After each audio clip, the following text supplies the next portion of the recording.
Hola, ¿qué tal? Muy buenas tardes a todas y a todos. El día de hoy vamos a continuar con nuestra clase de Derecho Corporativo y de hecho es el último video de nuestro cuatrimestre porque hoy es la última clase que vamos a tener y técnicamente hablando va a ser su última clase. Por lo que de antemano los felicito. Sé que no fue nada fácil todo este trayecto de 9 cuatrimestres y sobre todo el esfuerzo que realizaron ustedes para llegar a este punto. Reitero mi felicitación y solamente vamos a ver algunas diapositivas y con eso vamos a dar por concluido nuestro plan de estudios. Pues bien, dentro de los derechos incorporales nos encontramos con los derechos de autor. ¿Y cuáles son estas? De acuerdo a la Ley Federal de Derechos de Autor, es el reconocimiento que hace el Estado a favor de todo creador de obra literaria y artística previstas en la ley, en virtud del cual otorga una protección para que el autor goce de prerrogativas y privilegios exclusivos de carácter personal y patrimonial. Los primeros integran el llamado derecho moral y los segundos el patrimonial. Y me dirán, ¿qué tiene que ver esto con el derecho corporativo? Supongamos que ustedes tienen una empresa en la que se va a dedicar a productos, digamos, de zapatos o bien de diseños de línea blanca. Llámense refrigeradores, cocinas, estufas, bueno, en general todo lo que tenga que ver con la línea blanca. Si bien existe lo que son el registro de marcas, los pensamientos que se obtuvieron para poder hacer ese tipo de marcas se pueden también proteger a través de derechos de autor. La idea original es la que se va a plasmar en un documento y ustedes pueden establecer tanto patrones como ideas a sus diseños. También, si ustedes quieren hacer algún tipo de franquicia o algún tipo de concesión, toda la idea o todo el procedimiento que se va a utilizar para la creación de la mercancía se necesita los derechos de autor. ¿Quién se considera autor de una obra artística o literaria? Autor es la persona física que ha creado una obra literaria o artística. Esto parece redundante, ¿verdad? Pero ¿qué obras protege? En particular sería literaria, música, con o sin letra, pregunta nuestro himno nacional lo que le pasó, dramática, danza, pictórica o de dibujo, y aquí se entraría lo que es los diseños, escultóricas y de carácter plástica, caricaturas e historietas, arquitectónicos, cinematográficos y demás obras audiovisuales, programas de radio y televisión, programas de cómputo y aquí también vamos a tomar parte de él, fotografías, obras de arte aplicado, de compilación integrada por la colección de obras tales como las enciclopedias, antologías y de obras y otros elementos como las bases de datos, siempre que dicha colección, por su sección o disposición en su contenido o materiales, constituyan una creación intelectual. Y viene lo que es la coladera, que serían las demás obras que por analogía puedan considerarse obras literarias o artísticas, se incluirán en la rama que les sea más afín a su naturaleza. Repito, para nosotros como en el derecho corporativo, estos elementos nos van a ayudar como una herramienta primero, para proteger todas nuestras ideas y todo lo que salga de nuestra empresa. Y por el otro lado, lo utilicemos como un mecanismo como una herramienta para poder hacer concesiones o franquicias. Porque, repito, la forma o el conocimiento que se tiene para poder realizar algún tipo de mercancía o incluso algún tipo de comida, se puede hacer una estructura y esa estructura a través de derechos de autor se protege y por su innovación y lo podemos vender a través de unos contratos que en un momento más vamos a hablar. Pero antes de ello, vamos a ver en qué consisten dos tipos de derecho. Los derechos morales que se encuentran dentro de los derechos de autor y que corresponde al autor determinar si su obra ha de ser divulgada y en qué forma, o la de mantenerla inédita. Recuerdan, por ejemplo, Kentucky Fried Chicken, la receta secreta, por eso es secreta, y solo el autor puede determinar si se sigue secreta o no. Asimismo, se exige el reconocimiento de su calidad de autor respecto de la obra por él creada, perdón, y la de disponer de su divulgación se efectúe como obra anónima o seudónima. Exigir respeto a la obra oponiéndose a cualquier deformación, mutilación u otra modificación de ella, así como a toda acción o atentado a la misma que cause demérito de ella o perjudique a la reputación del autor.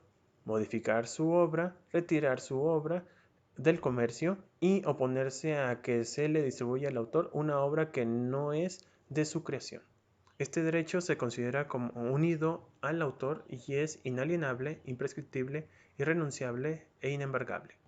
Si por alguna razón alguien tiene una obra, generalmente o muchas veces el problema siempre son cuando son de canciones o letras de canciones, no sé si se han fijado. Cuando tiene algún tipo de sonido que es parecido a una canción, o bien la letra corresponde o tiene muchas similitudes a otra canción, generalmente se aplica este tipo de derechos morales para exigirle a la otra persona que deje de utilizarlo. O bien, cuando existe algún, no sé, imagínense un grupo musical que está interpretando esa canción sin el consentimiento de la persona que la creó. En este caso, esta persona va a poder solicitar que se retire del comercio dicha canción, o bien va a poder, va a evitar que aquellos grupos o cantantes sigan trabajando o sigan explotando la canción que no pagaron sus regalías.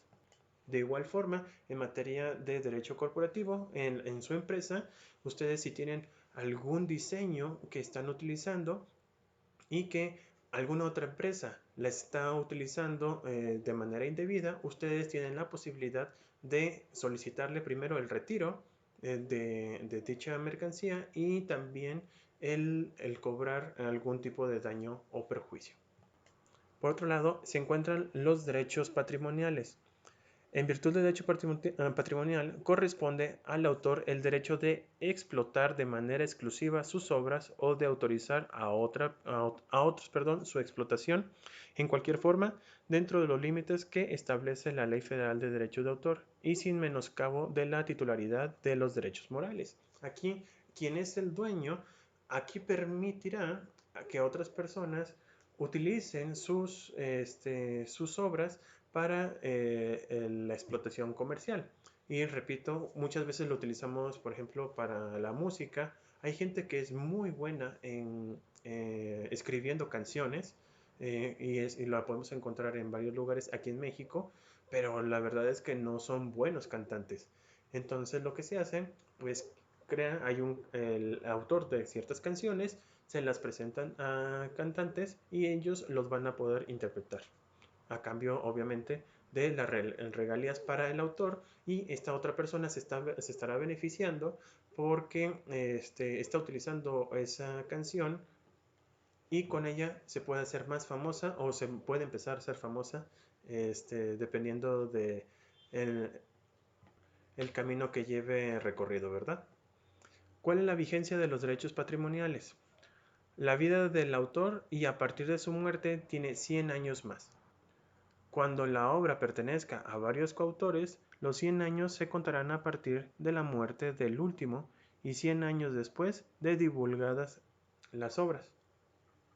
En el caso de las obras póstumas o las obras hechas al servicio oficial de la Federación, de las entidades federativas y los municipios, siempre y cuando la divulgación se realice dentro del periodo de protección a que se refiere el párrafo anterior, tendrá la misma actividad, tendrá que ser a partir de la muerte del autor.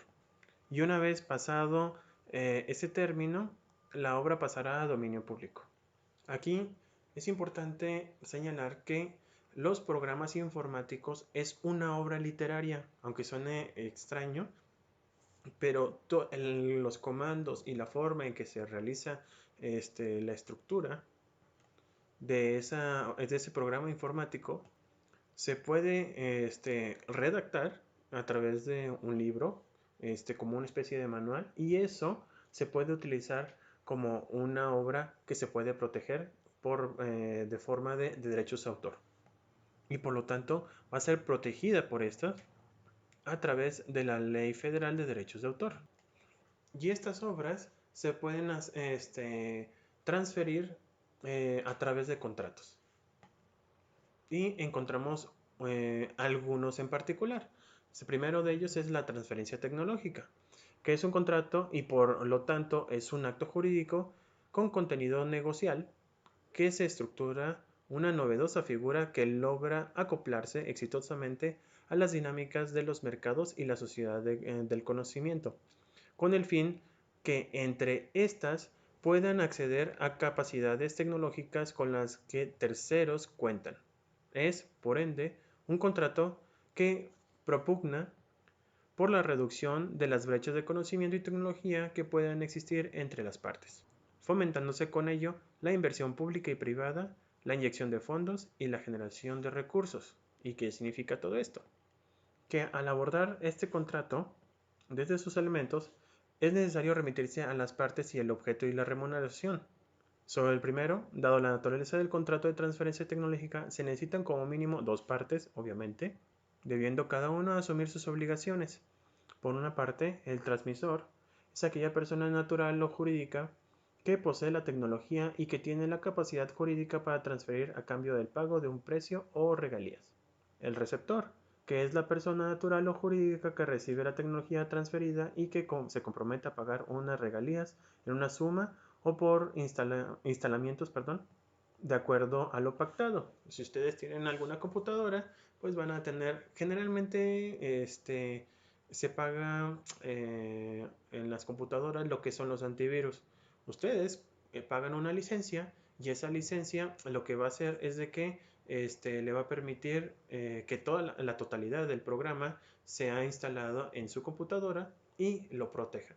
Así también existen otros programas que sirven para la reproducción de videos, para la edición de videos, documentos. Híjole, hay infinidad de programas que ustedes pueden comprar la licencia y por lo tanto obtener esos beneficios.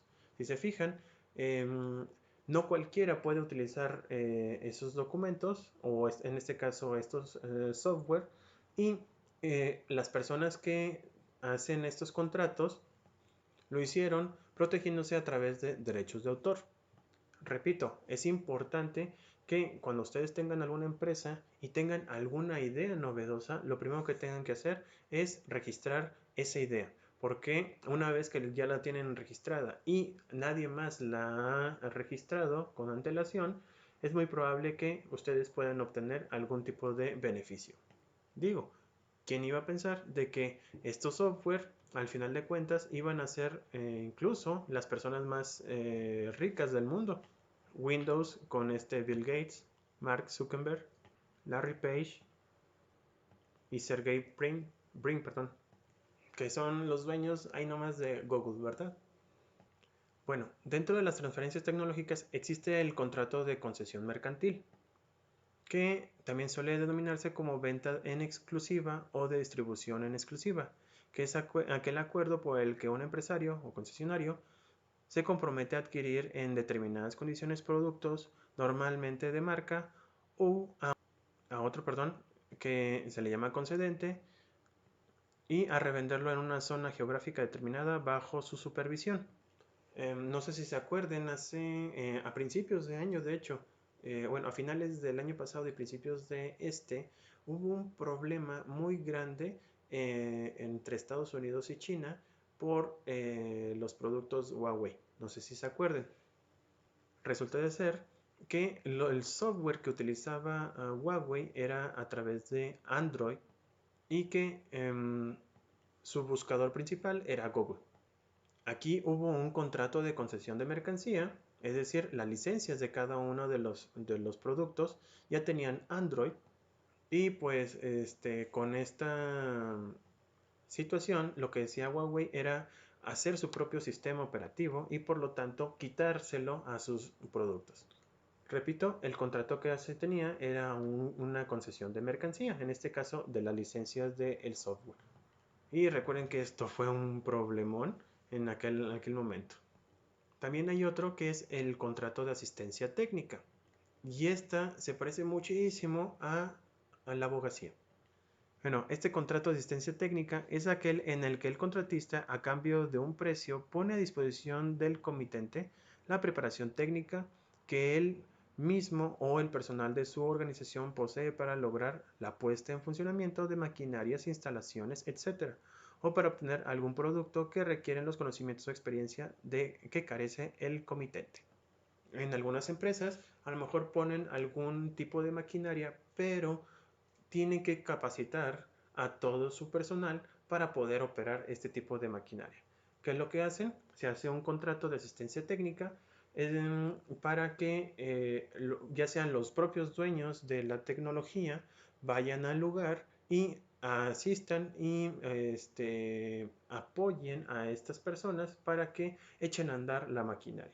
O bien puede ser de forma distinta, que a lo mejor tengan algún sistema, pero necesiten la actualización del mismo pero carecen de algún empleado que tenga ese conocimiento. Lo que se hace es, se contrata a una persona especializada y capacita a esta persona para realizar ese trabajo. Y la última forma es de que solamente se va a necesitar una sola vez la experiencia de esta persona y lo que hacen es contratarla, realiza lo que tiene que realizar, generalmente es las reparaciones, y posteriormente pues termina el contrato. Aquí lo importante es el conocimiento que tiene el que está prestando el servicio. Por eso decía yo que se parece mucho a la abogacía. Nosotros tenemos conocimientos en materia legal y cuando ustedes tienen alguna situación de conflicto, nosotros vamos a tener que resolverlo en proporción a a la naturaleza o de la materia que estemos hablando. Como tenemos el conocimiento, por ejemplo, en materia penal, nosotros podemos apoyarlos en algún tipo de liberación de alguna persona. No cualquiera lo puede hacer y no cualquiera lo va a hacer.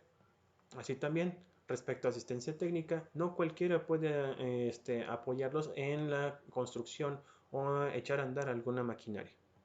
Otro contrato es el know-how, que es el conjunto no divulgado de informaciones técnicas, patentables o no, que son necesarias para la reproducción industrial directamente y en las mismas condiciones de un producto o de un procedimiento. La cesión de know-how se define como aquel negocio jurídico en el que una empresa, el cedente, suministra a otra cesionaria a cambio de una remuneración determinados conocimientos técnicos que éstas reciben para explotarlos y utilizarlos en su beneficio y permiten al receptor hacer uso de una información de confidencialidad, que le permite colocarse en situación favorable de competencia en el mercado a través del uso de dicho conocimiento y el aprovechamiento de técnicas. Hay algunas empresas que necesitan empezar a producir o que apenas están iniciando y requieren de algunos conocimientos básicos para poder echar a andar esta empresa. Para eso se hacen este tipo de contratos.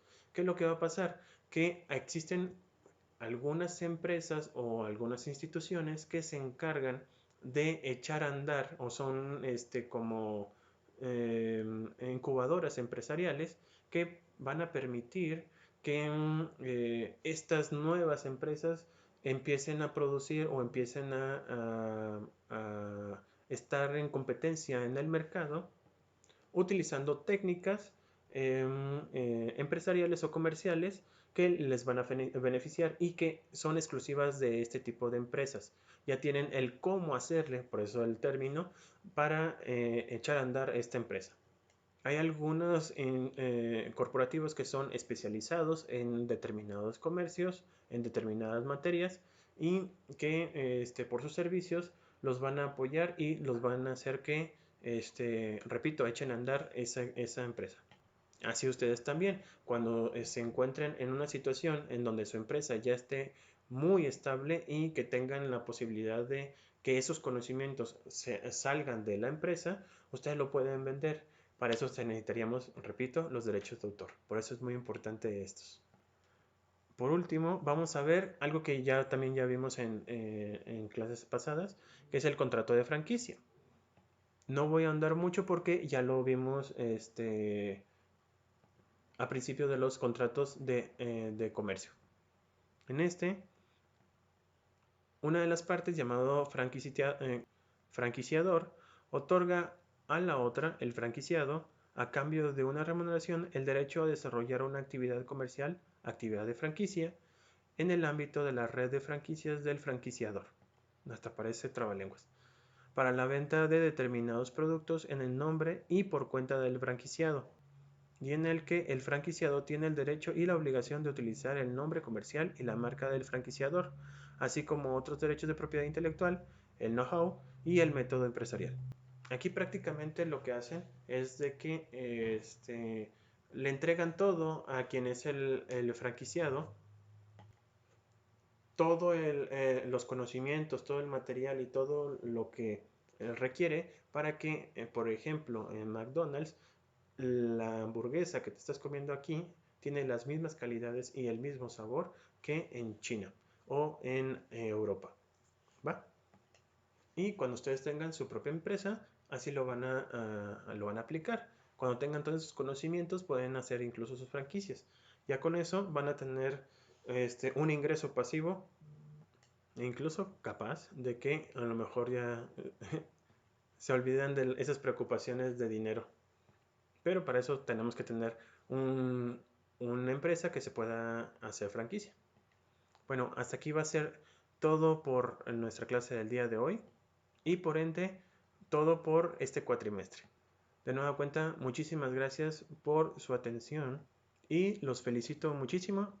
Con este video concluimos las clases de su carrera. Les recuerdo que la próxima semana es el examen y también la entrega de su reporte, su último reporte. Hasta luego y pues a festejar, ¿no?